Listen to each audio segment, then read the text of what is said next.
ایک شخص نے حضور سے کہا کہ حضور مجھے کوئی وصیت کیجئے۔ حضور نے اسے ارشاد فرمایا کہ تو غصہ نہ کیا کر۔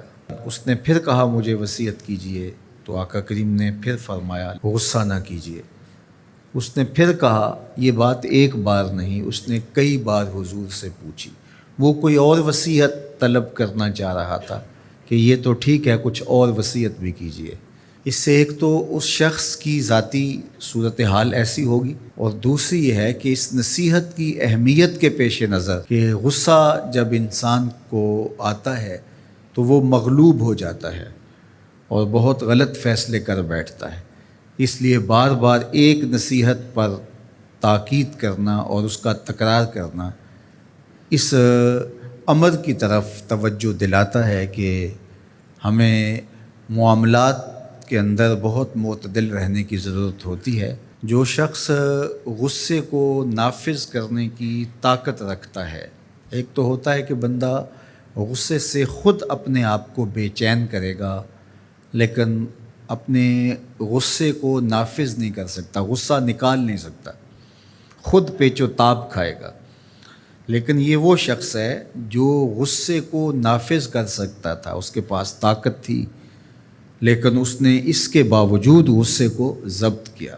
حضور علیہ السلام نے ارشاد فرمایا، قیامت کے دن اللہ تعالیٰ لوگوں کے سامنے اسے بلائے گا، تو اللہ تعالیٰ اسے اختیار دے گا کہ جنت کی حوروں میں سے جس کے ساتھ تم نکاح کرنا چاہتے ہو، جس کے ساتھ تم رہنا چاہتے ہو، تمہیں اس کا اختیار دیا گیا ہے، اس لیے کہ تم نے اپنے غصے کو ضبط کیا، اس کو نافذ کرنے کی طاقت کے باوجود۔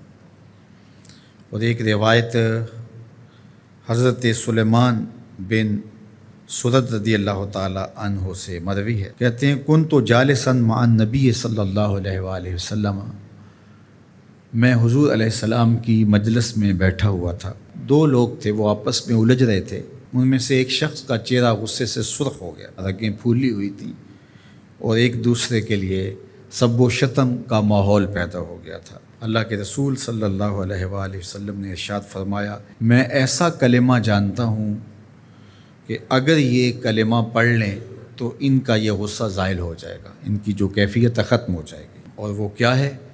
اعوذ باللہ من الشیطان الرجیم۔ یہ پڑھ لیں تو جو ان کے اندر ہے وہ چلا جائے گا۔ تو لوگوں نے اس شخص کو کہا جس کی رگیں پھولی ہوئی تھی اور غصے سے اس کا چہرہ سرخ ہوا جا رہا تھا کہ تعوذ پڑھو، اعوذ باللہ من الشیطان الرجیم پڑھو۔ اور یہ اللہ تعالیٰ نے قرآن مجید میں ارشاد فرمایا ہے کہ جب غصے سے انسان بے قابو ہو جائے تو اس کو چاہیے کہ وہ اپنے غصے سے باہر نکلنے کے لیے تعوذ پڑھے۔ ایک روایت میں ہے اللہ کے محبوب نے ارشاد فرمایا، تم میں سے اگر کوئی شخص غصے میں آئے تو وہ خاموش ہو جائے، تو خاموشی سے غصے کا لیول نیچے آنا شروع ہو جائے گا۔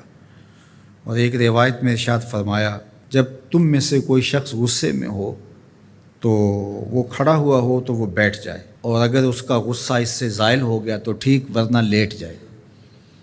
یعنی اگر وہ کھڑا ہو تو بیٹھ جائے، اور اگر بیٹھنے کے باوجود بھی غصہ ختم نہیں ہونے پا رہا تو لیٹ جائے، خاموش ہو جائے، تعوذ پڑھے اور بیٹھ جائے یا پھر لیٹ جائے۔ تو یہ چار صورتیں غصے کو کم کر دیتے ہیں۔